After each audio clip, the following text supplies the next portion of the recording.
for the March Madness Tournament 2026, the East region gave me the most trouble. You've got Duke at the top as the 1 seed.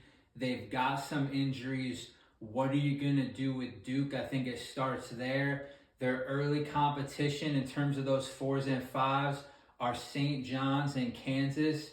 Kansas as a 4 seed, I think, is overrated. They haven't played well over the last 3 or 4 weeks. They struggle to shoot from the outside. I think they peaked earlier on in the season, and I don't think they're a real threat to Duke. So if St. John's were to match up with them in the round of 32, I think St. John's would be favored by a few points. So say they're the biggest threat to Duke early on. I think if Duke could get their starting center back for that game, it would probably be wrong to fade them. I think Duke's going to be giving probably 6 or 7 points in that game, depending on what happens in the lead up.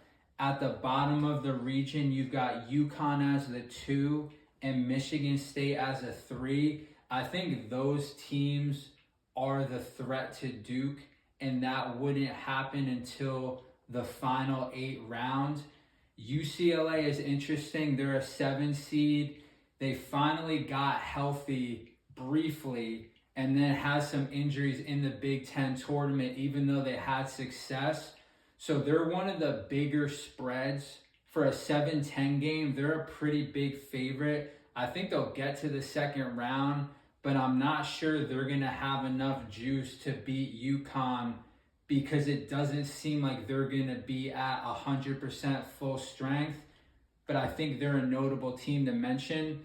So say it's UConn and Michigan State in the Sweet 16. If the chalk were to hold, I lean Big Ten over Big East. I mentioned it in the West preview video that the Big East, in my opinion, is as weak as it's ever been in the modern day from top to bottom. Teams like Marquette, Creighton, Xavier, those teams are usually good. They're usually in the tournament. Providence is usually a competitive team. Those teams have been bad this year. So I'm not sure what to make of UConn. Are they this top team with all of these wins?